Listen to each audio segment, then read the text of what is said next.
You might think you know how to bench press perfectly, but are you sure? If you're not making the progress you would like to, or something just doesn't quite feel right with your bench press, you might be missing one of these several key factors that you need to know to maximize your chest growth with bench press as well as your safety. In this video, we're gonna break down a video from Train with Brendan where he shows how to do the perfect bench press form. We're gonna critique it a little bit, review it, see what we can pull out of there that's of good value, and see if there's anything that maybe we would suggest tweaking a little bit depending on what your goals are. Now, being asked to review this video is actually a great opportunity for me because I don't have access usually to a typical bench press. And so my videos are mostly using dumbbells. And so being able to take this video and sort of analyze it and see, what we can add to it is a good opportunity for us to kind of break that down.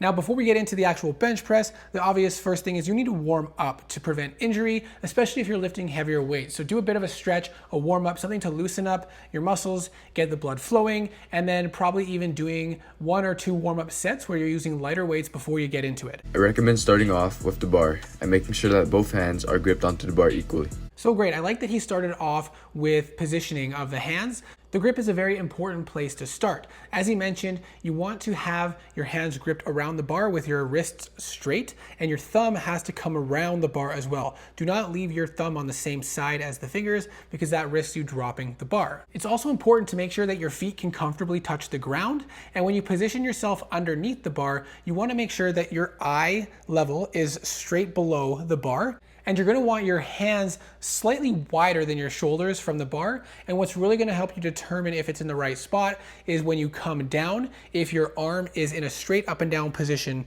relative to your elbow. And before we get too much into the actual movement itself, we still need to nail down the body position. You wanna have full body tension before you actually lift the bar and continue to maintain that throughout the entire lift. So first, your feet should be flat on the ground, about slightly wider than shoulder width apart, and you should be using your feet to push more tension up through your body towards your shoulders and towards your head. Your glutes should always remain on the bench as well as your shoulders and your head. Make sure to keep your back a little arched and your shoulders back.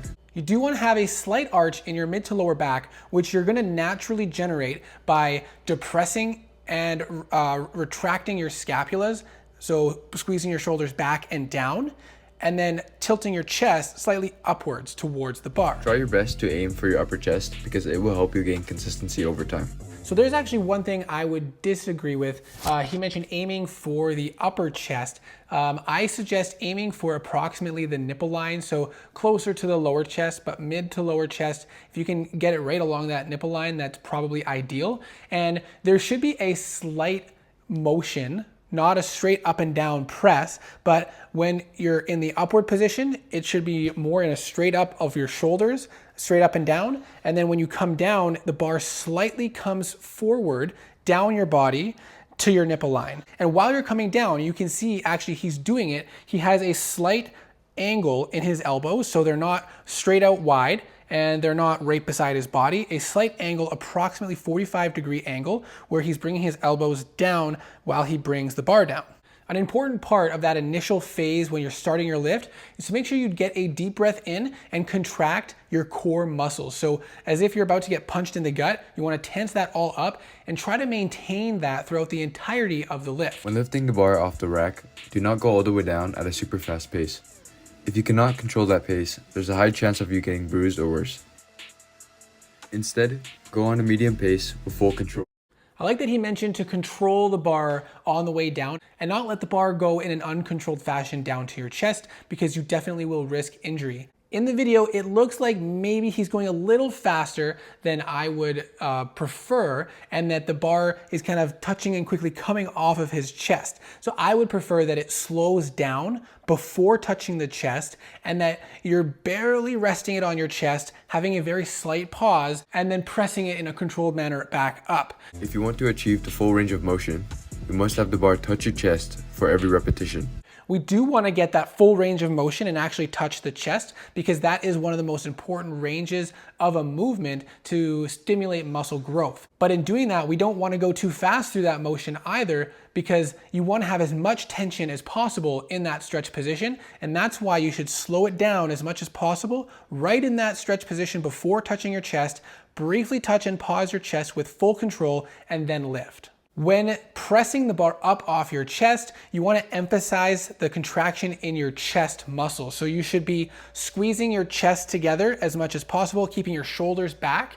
And during the motion from top to bottom, you should really feel like you're squeezing your lats, your shoulders down and your back together. So you are activating the back muscles a lot through this exercise as well. And it should kind of feel like when you're bringing it down, you're squeezing your back muscles together to pull it down into position. Now, because of the limited angles to look at in this video, I'm going to reference a video by Jeremy Ethier. I'm not sure how it's pronounced actually, because he has some good angles to show the bar path that you should be following with that slight movement from top to bottom, moving a little bit further down your body, as well as the angle of your arms that we want them to be at. Now we're going to briefly touch on some common mistakes as well as a couple of safety considerations. One of the biggest common mistakes is actually that elbow position. You flare the elbows out too much that you're kind of at a 90-degree angle to your body, and that puts a lot of strain on your shoulders and primarily works the delt muscles, and it can actually predispose you to injuries. Another common mistake is arching your back too much. You don't want to overarch your back. You definitely want to make sure you're keeping your glutes and your shoulders and your head flat on the bench. Perhaps one of the most important things to ensure you're not doing is that you're not bouncing the bar off your chest. And that's for several reasons. That means that you're using a weight that's probably too heavy for you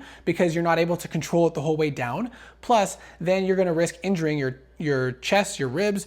Another thing is that, like I said, that stretch portion is one of the most important regions of tension for muscle growth stimulation. And if you're allowing it to fall on you in that last stretch position and then you're bouncing it back up off you in that stretch position, you're missing out on a very important aspect of that exercise that is going to really hurt your muscle gains. Now, a few safety points to touch on.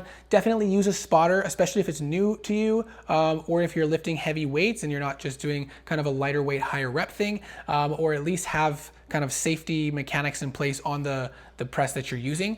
Going along with the equipment safety, definitely make sure you're putting clips on the ends of the bar to hold the weights on so that if you do have a slight tip, you're not going to risk the weights falling off and then you kind of tipping over. And lastly, for safety, make sure that you're breathing properly. Make sure you're getting a good inhalation before you start the lift and maintain that pressure, that Valsalva maneuver that keeps that tension so that you're not going to risk hurting yourself or straining something. So I hope that this video was helpful to you, and thank you to Brendan for letting me use his clips. Check out his channel if you haven't seen it yet. He has several long form videos as well as shorts that he puts up on the channel, so check that out and see if you're interested in that. If you'd like to see more on the actual bench press from me, and I should actually just get myself out there and find one, let me know. If you're interested in a full push-up workout and not relying on bench press, make sure that you subscribe to the channel because I do have a push-up video coming out very soon, and I'm in the midst of a push-up challenge, which I'm actually quite surprised with the results. So make sure you stay tuned, and I hope to see you in the next video.